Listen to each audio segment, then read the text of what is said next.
இவர்கள் சண்டையில் ஒருவருக்கொருவர் கோபம் வந்து புதிய வீட்டிற்கு வந்த நாளிலேயே சண்டை போட்டோன்ட்டு உடனே அந்த அம்மா சொல்றாங்க, வீடு ராசியே இல்லை.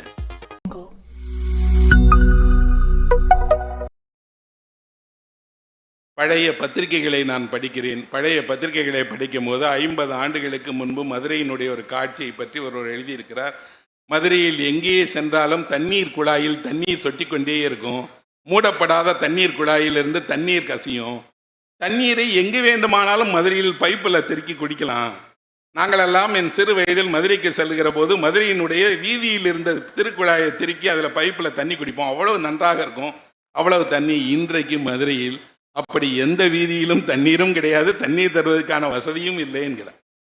அது வெறும் தண்ணீர் பற்றி அல்ல. உலகில் எல்லாமும் விலை மதிப்பு மிக்கதாக மாறிவிட்டது, எல்லாவற்றுக்கும் விலை வைக்கப்பட்டு விட்டது என்பது போல நீங்கள் வீடு எதையெல்லாம் உங்களுக்கு கொடுத்ததோ அதையெல்லாம் காட்டுவதற்காக வீடு போல ஒன்றை உருவாக்குகிறார்கள்.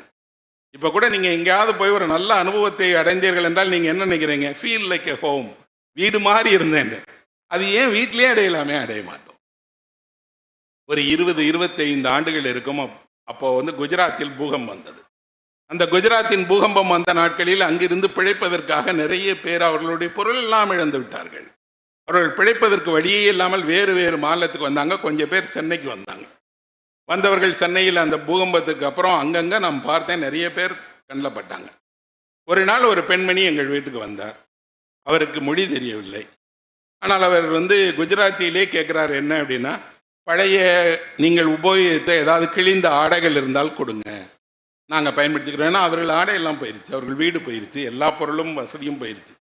பழைய துணிகளை கொடுங்கள்னே நாங்கள் எங்களிடம் இருந்த பயன்படுத்திய துணிகள் கொஞ்சம் பொருட்கள் எல்லாம் அவர்களுக்கு கொடுத்தோம். அவங்க அந்த அம்மா வாங்கிட்டாங்க. வாங்கிட்டு அந்த அம்மா என்கிட்ட என்னை பார்த்து கேட்டார்கள், இன்னும் ஒன்று கேட்பேன் கொடுப்பீங்களா அப்படின்னு. பணம் ஏதாவது கேட்குறாங்க போல இருக்கு, பரவாயில்ல அவர்களுக்கு கொடுக்கலாம்னு சொல்லுங்கம்மா அப்படின்னு கேட்டேன். அந்த அம்மா கேட்டாங்க, எனக்கு ஒரு சாமி படம் வேணும்னு கேட்டாங்க. வீடு இல்லை, வீதிக்கு வந்துட்டாங்க, வாழ்க்கையில் எல்லாம் போயிடுச்சு. சாமி படம் எதுக்கு கேட்குறாங்க? நான் எதுக்குன்னு கேட்டேன். வேணும் அப்படின்னாங்க. ஒரு சின்ன இவ்வளோ சைஸ் யாரோ ஒரு நண்பர் கொடுத்த கிருஷ்ணருடைய படம் ஒன்று எங்கள் வீட்டில் இருந்தது. அதை எடுத்து அந்த பெண்ணுக்கு கொடுத்தேன். வணக்கம் வைத்து வாங்கிட்டு போயிட்டாங்க. எனக்கு அவர் வாங்கி போன பின்னாடியிலேருந்து ஒரு பெரிய கேள்வி எழுந்தது. என்ன என்றால், வாழ்க்கையில் உங்களை ஒன்றுமே இல்லை என்ற நிலைக்கு ஆக்கிய பிறகும் கூட இந்த கடவுள் மேல் கோபம் வரவே இல்லையே இவர்களுக்கு? எல்லாவற்றையும் பறித்து வீதியில் அலைய விட்டாலும் கூட அவர்களுக்கு கடவுள் வேண்டி இருக்கிறாரே. இதையெல்லாம் தாண்டி வீடே இல்லையே இந்தவர்களுக்கு, எங்கே போய் இந்த கடவுளை என்ன செய்வார்கள் என்று எனக்கு தெரியலையேன்னு பார்த்தேன். ஒரு வாரம் அப்புறம் நான் நடந்து செல்லும் போது அசோக் நகரனுடைய அந்த பிளாட்ஃபார்மில் ஒரு மரத்துக்கு அடியில் அந்த குடும்பம் இருந்தது. அந்த மரத்தில் ஒரு ஆணி அடித்து நான் கொடுத்த சாமி படத்தை மாட்டி வைத்திருக்கிறார்கள். அவர்கள் வீடு தயாராகிவிட்டது. நான் ஒன்றை புரிந்து கொண்டேன் நண்பர்களே, சுவர் இல்லாமல் வீடு இருக்கும். வீடு என்பது சுவர்கள் அல்ல, அது மனதால் உருவாக்கப்படுகிறது. எந்த இடத்தில் ஒரு தெய்வ உருவமும், எந்த இடத்தில் ஒரு மனிதன் படுப்பதற்கான இடமும், அவர்களுக்கான ஒரு கூரையும் இருக்கிறதோ அதுதான் அவனுடைய வீடு. அந்த வீடு நிரந்தரமானது. எனக்கு அந்த ஒரு நிமிடம் அப்படி சிலிர்த்து போய்விட்டது. என்ன என்றால், ஒரு பெண் எங்கே சென்றாலும் உலகில் தனக்கான ஒரு வீட்டை உண்டாக்கி விட முடியும். ஒரு ஆணால் அறையை மட்டும்தான் உண்டாக்க முடியும், வீட்டை உருவாக்கவே முடியாது. அதனால்தான் எங்கே போனாலும் ஆண்கள் அறை எடுத்து தங்குகிறார்கள், அறையை பயன்படுத்துகிறார்கள். பெண்களுக்கு அறை போதாது, அவர்களுக்கு ஒரு வீடு வேண்டும், முழு வீடு வேண்டும். அந்த வீட்டையும் அவ்வளவு சுத்தமாக அழகாக பராமரிக்க வேண்டும். நோயுற்ற நிலையிலும் கூட வீட்டை பராமரித்து அவ்வளவு அழகாக வைத்திருக்கக்கூடிய பெண்களை பார்க்கிறேன். ஒவ்வொரு நாளிலும் அவர்களுடைய வேலையில் பாதியை வீடு சாப்பிடுறது. ஆனால் அவர்கள் அதை ஆசையோடு செய்கிறார்கள், ஆசையோடு பராமரிக்கிறார்கள். அதை குனிந்து பார்ப்பதற்கு கூட வீட்டில் இருக்கக்கூடிய யாருக்கும் கவனமே கிடையாது. எவரும் வீட்டு வாசலில் போடப்பட்டிருக்கக்கூடிய கோலத்தில் எத்தனை புள்ளி இருக்கிறது என்று குனிந்து கூட பார்க்க மாட்டார்கள். உலகமும் பார்க்காது, கணவரும் பார்க்க மாட்டார்கள். பிள்ளைகளுக்கெல்லாம் இதெல்லாம் ஏமா வேஸ்ட்டு போயிட்டே இருப்பாங்க. ஆனால் அந்த பெண்ணிற்கு தெரியும், உங்கள் யாருக்காகவும் இல்லை, எனக்காக, என் மகிழ்ச்சிக்காக, எனது வீடு எனது அடையாளம் என்பதற்காக இதை செய்துட்டே இருக்கிறாங்க என்றால் அவர்கள் மனது எவ்வளவு அன்பும் கருணையும் கொண்டதாக இருக்கு பாருங்க. இந்த அம்மாவினுடைய அந்த படத்தை பார்த்தேன்ல, 10 நாளைக்கு அப்புறம் அதே சாலையில் திரும்பி போனேன். அந்த பழைக்க வந்த குடும்பத்தினுடைய ஆண் ஒரு சின்ன பாக்கெட் ரேடியோ வச்சுட்டு கால் மேலே கால் போட்டு பிளாட்பாரத்தில் படுத்துட்டு அந்த பாக்கெட் ரேடியோவில் பாட்டு கேட்டுட்டு இருந்தார். எனக்கு ரொம்ப சந்தோஷமாக இருந்தது. எல்லா துயரங்களுக்கு இடையிலையும் மனிதர்களால் இன்பமாக வாழ முடியும். மனிதன் தன் இன்பத்தை உண்டாக்கி கொள்ள முடியும். தனக்கு வீடு இல்லை, எங்கோ துரத்தப்பட்டிருக்கிறோம், மொழி தெரியாத மாநிலத்தில் வாழ்கிறோம், பிழைக்க வழி இல்லை. ஆனாலும் ஒரு இனிய பாடல் காதில் கேட்கும் போது மகிழ்ச்சியாகத்தான் இருக்கிறது, மனம் நிறைந்துதான் போகிறது. தன்னை மறந்து அந்த மனிதனுடைய கால்கள் அசைந்து கொண்டிருக்கும் போது எனக்கு தோன்றியது, உலகில் மனிதன் என்றுமே இது போல துயரிலிருந்து விடுபடுவதற்கான வழியை அவனே கண்டுபிடித்துக் கொள்வான். அவனுக்கே தெரியும், அவனே அதிலிருந்து விடுபடுவான். ஆனால் அதை விடுபடுவதற்கு துணை செய்கிற விஷயங்கள் தான் வேண்டும். இவர்கள் துரத்தப்படாமல் இருக்கணும். இந்த நடைபாதையிலிருந்தும் இவர்கள் துரத்தப்படும் போதுதான் அவர்களுக்கு எங்க போறதுன்னு தெரியல. ஆனால் அவர்கள் எங்கோ ஒரு போக்கிடத்தை கண்டுபிடிச்சிட்டாங்க. அதனால்தான் நான் என் பயணத்தில் பார்த்திருக்கேன், எங்கெங்கோ ஆள் வசிக்கிறாங்க. பனிமலையினுடைய உச்சிக்கு போனால் அங்கே யாரோ ஒரு சின்ன வீடு போட்டு அங்கே ஒருத்தர் தனியாக வசிக்கிறார். மனிதன் எல்லாவற்றையும் வீடாக்கி விடக்கூடியவன். எல்லா வீடு வடிவத்திலும் மனிதனுக்கு போதும். ஆனால் நீங்களும் நானும் கற்காலத்தில் இருந்த வீடு குகை தான். அந்த குகைக்கு கதவுகள் கிடையாது. அது ஒரு இருண்ட குகை.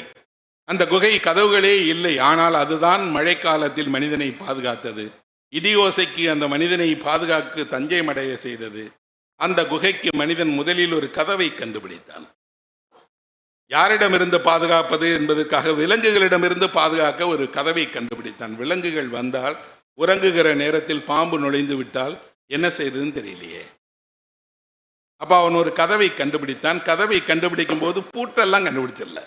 இன்னைக்கு ஒரு வீடு நமக்கு எப்படி இருக்குன்னா, வீட்டில் பூட்டியிருக்கா இல்லையாங்கிறதான் முக்கியம்.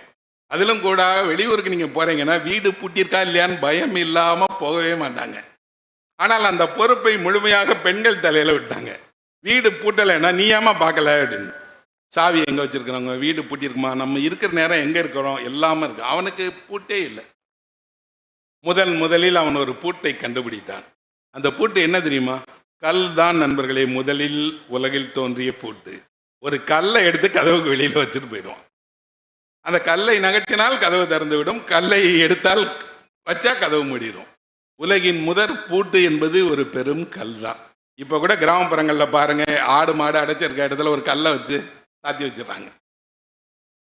என்றால் உலகம் அப்படித்தான் தொடங்கியது. அந்த வாழ்க்கையிலிருந்து தான் இன்று அதிநவீன வசதிகள் கொண்ட, வீட்டின் எல்லா அறைகளும் குளிர்சாதனம் ஊட்டிய, இன்னும் சொல்லப்போனால் கனத்த கதவுகள் கொண்ட, இன்னொரு மனிதனுக்கு இடம் தருகிறதே என்பதனாலேயே திண்ணையை அகற்றிய வாழ்க்கையை நம்ம வாழ்ந்துட்டே இருக்கிறோம். ஏன்னா முன்னாடி யாரோ ஒரு பயணி வருவார், எங்க இருந்தோ போறவர் திண்ணையில் வந்து படுத்துருவார். அப்படி இன்னொருவருக்கு திண்ணையை கொடுத்தால் அந்த திண்ணை தேவையில்லையே என்று இன்றைக்கு திண்ணை உள்ள வீடுகளே கிடையாது. நம் வீட்டில் இன்னொருவருக்கு இடமே கிடையாது. வாழ்க்கையை கொஞ்சம் கொஞ்சமாக நாம் சுருக்கி நமக்கான வாழ்க்கையை நம்முடைய உலகம் என்று மாற்றிவிட்டு உலகிடம் திரும்ப திரும்ப புகார் சொல்லிக்கிட்டே இருக்கோம். என்னன்னா, உலகம் கெட்டு போயிடுச்சு, உலகம் சரியா இல்லை, உலகம் முன்ன மாதிரி இல்லை. உலகம் எதுவுமே இல்லை என்பர்களே. நாம் மாறத் தொடங்கினால் உலகம் மாறத் தொடங்கிவிடும். நாம் கதவுகளை திறந்து வைத்தால் உலகம் கதவுகளை திறந்து வைக்கும். நீங்கள் கொஞ்சம் பேரை அனுசரிக்க தொடங்கினால், ஆதரிக்க தொடங்கினால் உலகம் ஆதரிக்க தொடங்கும். அந்த மாற்றம் நம்மிடமிருந்து தான் உருவாக வேண்டும். என்றால் நம்மிடம் உருவாவதற்கு என்ன வழி இருக்கிறது என்றால் அதுதான் நல்ல கதைகளின் வழியாக, நல்ல இலக்கியத்தின் வழியாக இருக்கிறது. அமெரிக்காவில் புகழ்பெற்ற எழுத்தாளர் ஒருவர் இருக்கிறார், கேத்தரின் ஆன் போர்ட்டர் என்ற அந்த எழுத்தாளர். அவர் நல்ல சிறுகதைகள் எழுதியிருக்கிறார். அவர் ஒரு அழகான கதை எழுதியிருக்கிறார். அந்த கதை நீங்கள் நான் எல்லோரும் வாழ்வில் ஒரு முறை சந்தித்த கதை. நகரத்துக்குள் குடியிருக்கிறாங்க, ஒரே நெருக்கடி, வாடகை அதிகமாயிருச்சு, சின்ன வீடாக இருக்குது. இதை விட புறநகரத்தில் போய் குடியிருந்தோம்னா பெரிய வீடும் கிடைக்கும், இன்னும் கொஞ்சம் விசாலமான காற்று கிடைக்கும், வசதி கிடைக்குமே என்று ஒரு குடும்பம் நகரத்தில் இருந்து புறநகரத்துக்கு வீடு மாறி போகிறாங்க. மாறி போகிறவர்கள் வேனில் எல்லா பொருளையும் ஏற்றி கொண்டு போகிறார்கள். ஏற்றுவதற்கு முன்னாடி மனைவி சொல்கிறா, நிறைய தேவையில்லாத பொருள் வீட்டுக்குள்ளே இருக்கு, காலி பண்ணும்போது தான் தெரிகிறது எவ்வளவு தேவையில்லாத பொருட்களை வீட்டில் வச்சிருக்கிறோம் அப்படின்னு. இது வேண்டாம் இது வேண்டாம்னா எது வேண்டாம் என்று அந்த பெண் தூக்கி வைத்தாலும் இவன் வேணும்னு எடுத்துக்கிடுவான், இருக்கட்டுமே அப்படின்னு. இவன் வேணும்னு சொன்ன எடுத்து வைத்தானா அந்த பொண்ணு வேண்டாமேன்னு தூக்கி போடும். நம் வாழ்க்கையில் எதற்காக நிறைய பொருட்களை வைத்திருக்கிறோன்னே தெரியாது, ஆனால் நிறைய பொருட்களை சேகரித்து வைத்து கொண்டே இருக்கிறோம். இவர்கள் என்ன நினைக்கிறார்கள், புது வீட்டுக்கு போகும்போது குறைந்த பொருட்களோடு போவோம், புதிய வாழ்க்கையை தொடங்குவோம், பிறகு நிறைய சேரும் தானே வாழ்க்கையில் என்று குறைவான பொருட்களோடு நிறைய பொருட்களை மனமே இல்லாமல் விட்டுட்டு போகிறாங்க. புது வீட்டுக்கு போய் புது வீட்டில் முதல் நாளை தொடங்குகிறாங்க. உங்கள் வாழ்க்கையில் எப்போதோ மறக்க முடியாத ஒரு நாள் இருக்கும் என்றால் அந்த நாள் நீங்கள் குடிபுகிற வீட்டில் முதல் நாள் தான் உங்கள் வாழ்வினுடைய மிகச்சிறந்த நாள். ஏனென்றால் அந்த வீடு உங்களுக்கு உடனடியாக பழகிறது. நீங்கள் அந்த வீட்டிற்கு நாளையெல்லாம் அல்ல, இன்னும் தலைமுறைக்கே குடியிருந்தால் கூட அந்த வீட்டில் நீங்கள் முதல் நாளை கழிக்கும் போது அந்த வீடு உங்களை ஏற்றுக்கொள்ளாது. அந்த அறைகள் உங்களுடைய அறையாக மாறிவிடாது. அந்த ஜன்னலும் கதவுகளும் உங்களுடைய வீடாக இருந்தாலும் உங்களுக்கு யாரோ ஒரு வீட்டில் இருக்கிறோம் என்றுதான் உணர்வை கொடுக்கும். அவர்களுக்கும் அப்படிதான் இருக்கு. இந்த மனைவி சொல்றா, அங்கிருந்து பொருளை ஏற்றி கொண்டு வந்தது எல்லாம் பண்ண தலை வலிக்குது. நான் என்ன பண்ணிட்டோன்னா, வீடு மாற்றிட்டு வரும்போது காஃபி பவுடர் டப்பாவே எங்கேயோ விட்டுட்டு வந்துட்டேன். காஃபி குடிக்கணும் எனக்கு, நீ உடனடியாக போய் பக்கத்தில் கூட கடையில் ஒரு காஃபி பவுடர் வாங்கிட்டு வான்னு சொல்கிறான். இந்த கணவன் சொல்கிறான், நம்ம பழைய வீட்டில் பக்கத்திலேயே கடை இருந்தது, உடனே நடந்து போய் எதிர வாங்கிட்டு வந்துடுவோம். இப்போ புறநகரில் இருக்கிறோம், இங்கேருந்து கடைக்கு போகணும் என்றால் நகரத்துக்குள்ளாடி போகணும். ஒரு தடவை போயிட்டு வர்றது அப்படின்னு சொன்னால் 1/2 மணி நேரம் ஆகும். இப்போ தானம்மா மாறி வந்திருக்கோம், ஒரு நாள் அட்ஜஸ்ட் பண்ணிக்கோன்னா என்னால் முடியவே முடியாது, நீ உடனே பைக் எடுத்துகிட்டு போய் காஃபி பொடி வாங்கிட்டு வாங்குறார். சரி பரவாயில்லன்னு சொல்லி போது இவன் சொல்கிறான், வேறு ஏதாவது வாங்க வேண்டும் என்றால் இப்போவே சொல்லிவிடு, அதையும் சேர்த்து வாங்கிட்டு வந்துடுறேன்னு. எனக்கு தெரியாதுப்பா, எனக்கு முதல்ல காஃபி குடித்தாதான் தெரியும், நீ போய் வாங்கிட்டு வாங்குற. இவன் நேராக பைக் எடுத்துகிட்டு போகிறான். காஃபி பொடி வாங்குகிற கடையில் போய் காஃபி பொடி வாங்குகிறான். அந்த கடையில் நிறைய தள்ளுபடிக்கான பொருட்கள் வச்சிருக்கிறாங்க. அதில் ஒரு 16 அடி நீளமுள்ள ஒரு கயிறு ஒன்று தள்ளுபடியில் வச்சிருக்கிறாங்க. நம்ம ஊர் மதிப்பில் சொல்கிறாங்கன்னா 100 ரூபாய்க்கு கொடுக்குறாங்க. கடைக்காரர் சொல்கிறாரு, இந்த கயிறு 500 ரூபா பெறுங்க, இன்னைக்கு ஒரு நாள் தள்ளுபடியில் 100 ரூபாய்க்கு கிடைக்குது அப்படின்னு ஒன்று. அப்படியா அப்படின்னு சொல்லிட்டு 100 ரூபா கொடுத்து கயிறை வாங்கிடுறான். இதை என்ன செய்ய போகிறோம் அவனுக்கு தெரியாது. எதுக்கோ பயன்படும் தானே, 100 ரூபாய்க்கு கிடைக்குது இல்லையான்னு வாங்கிட்டு நேராக வீட்டுக்கு கொண்டு வரான். கொண்டு வந்து அந்த காஃபி பொடியையும் அந்த கயிறையும் காட்டுறான். மனைவி கேட்குற முதல் கேள்வியை, இந்த கயிறை எதுக்கு வாங்கினேன்? இல்லை மலிவாக கிடைச்சா எதையும் வாங்கிடுவியா? எவ்வளவு வருடம் ஆயிடுச்சு, உன் கூட போராடவே முடியல. என்னன்னா, தேவையே இல்லாமல் ஒரு பொருளை 100 ரூபா கொடுத்து இப்போ ஏன் வாங்கினேன், இதை திருப்பி கொண்டு போய் கொடுத்துட்டு வாங்குறான். சொல்கிறாம்மா, தள்ளுபடியில் வாங்கிய பொருள் இது இன்னொரு தடவை கிடைக்காது, இருக்கட்டும், உனக்கு இப்போ கயிறு எதுக்கு? அவள் கேட்ட பிறகுதான் தெரிகிறது, இவனுக்கு நாம் ஒரு பொருளை வாங்கிடுறோம், எதுக்கு நமக்கு உண்மையில அந்த பொருள்? நிறைய நேரங்களில் நாம் வாங்குகிற பொருட்களில் அது எதுக்கு என்று யாருக்கும் தெரியாது, ஆனால் விலை மலிவாக இருக்குன்னு வாங்கிடுறோம். இவன் அதை வாங்கிட்டு மனைவியிட்ட சொல்கிறான், வாங்கிட்டு வந்துட்டேன், மாற்ற மாட்டேன்னு. இல்லை நீ கயிறை கொண்டு போய் கொடுத்துட்டு வா, இந்த புது வீட்டை பொறுத்த மட்டும் நான் ரொம்ப கராராக இருக்க போகிறேன், தேவையில்லாத எதுவும் சேரக்கூடாது, இல்லைன்னா இந்த கயிறை எதற்கு பயன்படுத்துவாய் என்று சொல்லுன்னா, இவன் யோசித்து பார்க்கிறான். இவன் வாழ்க்கையில் 16 அடி நீளமுள்ள கயிறை பயன்படுத்துவதற்கு வாய்ப்பே கிடையாது. அப்போ ஏன் வாங்கணும்? எது வாங்க வைத்தது நம்மளை? அவனுக்கு ஒரு விஷயம் புரிகிறது, என்ன என்றால், நம்ம ஆசைகளை, நாம் எதை வாங்க வேண்டும் என்பதை, எப்போது வாங்க வேண்டும் என்பதை நாம் முடிவு செய்வதே இல்லை. யாரோ முடிவு செய்கிறார்கள், யாரோ விளம்பரப்படுத்துகிறார்கள், யாரோ உங்கள் ஆசைகளை உருவாக்குகிறார்கள் என்றால் நீங்கள் அவர்கள் ஆசைக்கு பலியாகிறீர்கள். உங்கள் தேவைக்குத்தானே நீங்கள் பொருள் வாங்க வேண்டும். ஒருபோதும் ஒரு விவசாயியை இப்படி ஏமாற்ற முடியாது. விவசாயி தனக்கு எது தேவையோ அதை மட்டும்தான் வாங்குவார். கூடுதலாக ஒரு பொருள் விலை குறைவாக இருக்குது என்றால், வேணாம் எனக்கு எதுக்கு என்ன போயிடுவார். ஆனால் நாம் தான் எதுக்கு என்று தெரியாமலே பொருட்களை வாங்குகிறோம். இவனுக்கு தெரிகிறது நாம் தான் தவறு செய்கிறோம். ஆனால் இவனுக்கு இப்போது என்ன கோபம்னா, ஒரு சின்ன பிரச்சனையை ஏன் இவன் விட மாட்டேங்கிறா? கயிறு தான் 100 ரூபா தான், போனால் போகட்டுமே, பரவாயில்லம்மா இருக்கட்டும் என்று ஒரு ஓரமாக வச்சுக்கலாம்ல அப்படின்ட்டு இவன் உடனே சொல்கிறான், நீ முன்னாடி ஒரு பொருள் வாங்கினேல, அதை மட்டும் யூஸ் பண்ணுறியா என்ன? அது வேண்டாத பொருள் தானே அப்படின்னு சண்டை போட்டுக்கிறான். இவர்கள் சண்டையில் ஒருவருக்கொருவர் கோபம் வந்து புதிய வீட்டிற்கு வந்த நாளிலேயே சண்டை போட்டோன்ட்டு உடனே அந்த அம்மா சொல்கிறாங்க, வீடு ராசியே இல்லை. காரணம், இந்த வீட்டிற்கு வந்த நாளிலேயே சண்டை. வீடா சண்டை போடுச்சு? அவன் சொல்கிறான், அதெல்லாம் ஒன்றும் இல்லை, நல்ல வீடு தான், நல்லா தான் இருக்குது, உன் வேலையை பாருன்னு திட்டிட்டு வெளியே போய் உட்காந்துடுறான். கொஞ்ச நேரம் கழித்து அந்த அம்மா காஃபி தயாரிக்கிறாங்க, காஃபி குடிக்கிறாங்க. காஃபி குடித்த உடனே அவர்களுக்கு இருந்த கோபம், அவர்களுக்கு இருந்த அயற்சி எல்லாமே போயிடுச்சு. இன்னொரு கப்பில் காஃபி எடுத்துகிட்டு வந்து அவன்கிட்ட கொடுத்து, நீயும் குடி அப்படிங்கிறாங்க. அவனும் காஃபி குடிக்கிறான். ரொம்ப நல்லா இருக்குல்ல, இந்த காஃபி பவுடர் நான் வாங்கினதே இல்லை, இது எங்கே வாங்கினேன்னு கேட்குறான். இது அந்த கடையில் தான் வாங்கினேன்னா, அங்கேயே இது வாங்க நல்லா இருக்குன்னு சொல்கிறான். சொல்லிவிட்டு அவங்க 2 பேரும் சாவகாசமாக நிதானமாக வீட்டின் வாசலில் 2 சேர் போட்டு உட்காந்து பார்க்குறாங்க. எவ்வளவு இடம் இருக்குது, விளையாடுறதுக்கான இருக்குது, ஜனங்கள் எல்லாம் இருக்குது, இவ்வளோ இந்த இடம் ரொம்ப அழகாக இருக்குன்னு கொஞ்சம் கொஞ்சமாக பார்க்குறாங்க. பார்த்தபோது அந்த பொண்ணு சொல்கிறா, நான் தான் அவசரப்பட்டு கோச்சிக்கிட்டேன், ஒரு கயிறு தானே இருந்துட்டு போதேன், எனக்கு என்ன தெரியுமா, எனக்கு என்னுடைய பணி என்னை அழுத்துகிறது, எனக்கு தலைவலிக்கிறது இல்லையா, அதைத்தான் நான் உன்னிடம் சொல்ல விரும்பினேன், அதுதான் இந்த கயராக மாறிடுச்சு. கயிறு அல்ல, இப்போ எனக்கு அதெல்லாம் இல்லை, என் தலைவலி இல்லை, நான் இருக்கட்டும் அப்படிங்கிறான்.